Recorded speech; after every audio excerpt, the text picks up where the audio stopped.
రాజకీయంగా ఎదగడం ఓర్వలేకనే కవిత వర్గీయులు మాపై దాడి చేశారని తీన్మార్ మల్లన్న ఆరోపించారు. జాగృతి కార్యకర్తల దాడిని న్యాయపరంగా ఎదుర్కొంటామన్నారు. బీసీలను రాజకీయంగా ఆర్థికంగా దెబ్బకొట్టాలని కవిత కుట్ర చేస్తున్నారని, తెలంగాణలో బీసీ వర్గం నుంచి సీఎం కావాలనేదే తమ ప్రయత్నమన్నారు. అసలు కవితకు బీసీలకు సంబంధం ఏంటని తీన్మార్ మల్లన్న ప్రశ్నించారు. కవిత బెదిరింపులు, హత్యాయత్నాలకు భయపడబోమని హెచ్చరించారు.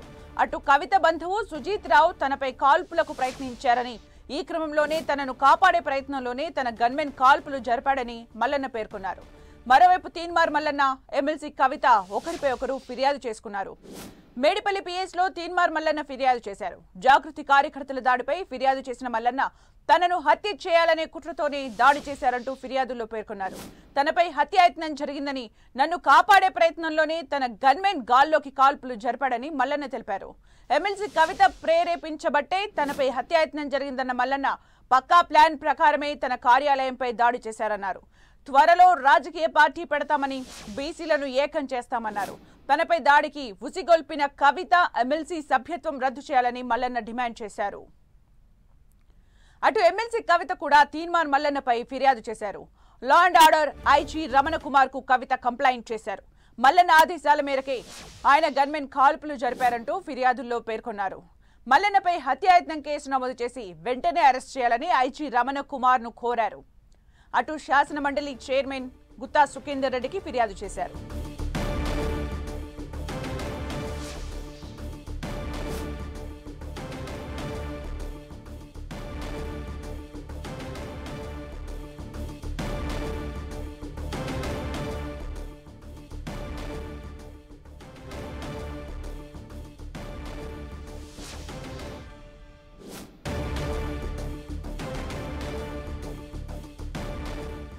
ఇక ఇదే అంశంపై తీన్మార్ మల్లన్నతో మా ప్రతినిధి కిరణ్ ఫేస్ టు ఫేస్.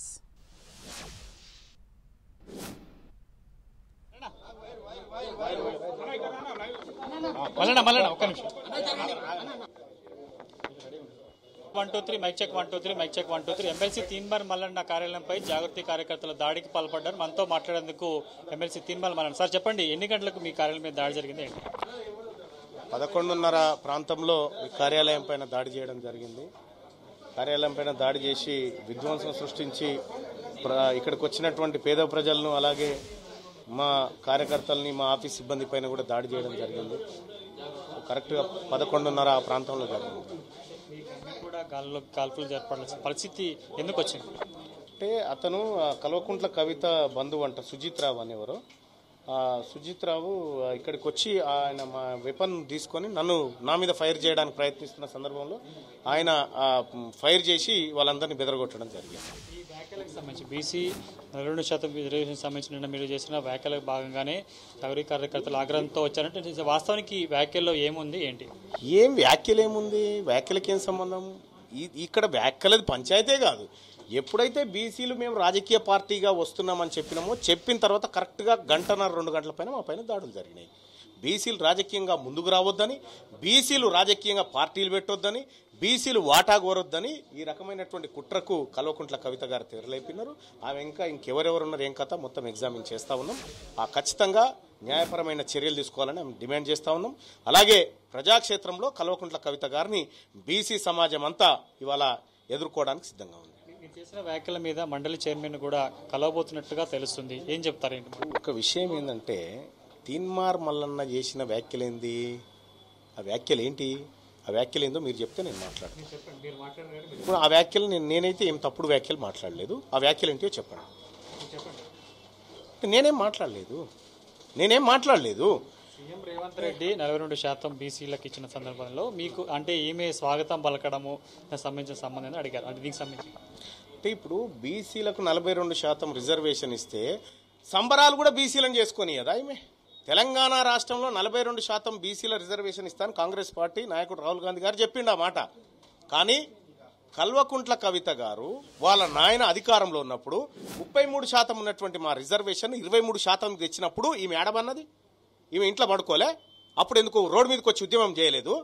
ఇవాళ 42% రిజర్వేషన్ కాంగ్రెస్ పార్టీ ఇస్తే ఈమె సంబరాలు చేసుకుండేంది? ఈమెకు బీసీలకు ఏం సంబంధం?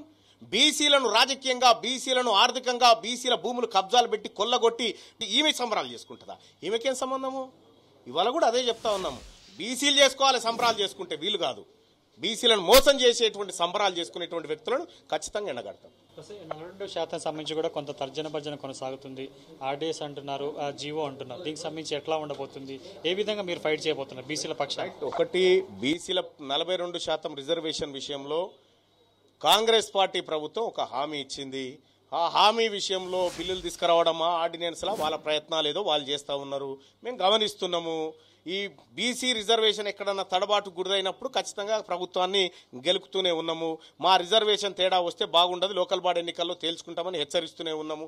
మా వర్గాల వాటా, మా వర్గాల రాజకీయం, మా వర్గాల అధికారం పట్ల మేం కొట్లాడితే మీకేం నొప్పి, మీకేం బాధ, మీకేం బాధ అయిందని? తెలంగాణ రాష్ట్రంలో బీసీలు ముఖ్యమంత్రి కావాలని మేము కొట్లాడుతున్నాం. బీసీలు ఎట్లయితారు, మా కింద బానిసలుగా ఉండాలని కవిత గారు ఆలోచన కావచ్చు.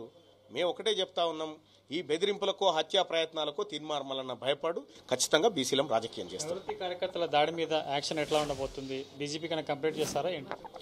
మేము ఇప్పటికే కంప్లైంట్ చేసి ఉన్నాము. మాకు న్యాయ వ్యవస్థ పైన, మా ప్రభుత్వ పోలీసుల పైన నమ్మకం ఉంది.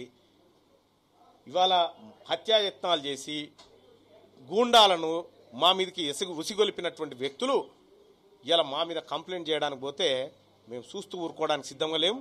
నేను బీసీ ప్రజలకు కంప్లైంట్ చేస్తున్నా, చేస్తా ఉన్నా తీన్మార్ మల్లన్నగా. బీసీ ప్రజలారా, ఈ కల్వకుంట్ల కవిత ఈమె ఎక్కడైనా బీసీ ఉద్యమం పేరుతో బీసీలతోని డ్రామాలు ఆడాలని చూస్తే తరిమి కొట్టాల్సిందిగా పిలుపునిస్తా ఉన్నాం. జాగృతి కార్యంలో నాయకులు వచ్చి కూడా తమ మీద దాడి చేసే ప్రయత్నం చేశారు. తమ గన్మెన్ ని వెపన్ తీసుకుని తమ మీద దాడి చేసే ప్రయత్నంలో భాగంగానే గలాడ జరిగింది. ఈ సంబంధించి కూడా అన్ని రకాలుగా ముందుంటాము, పోరాడతామంటూ కూడా ఆయన చెప్తారు. తాయితో కలిసి కిరణ్, ఎన్టీవీ, హైదరాబాద్.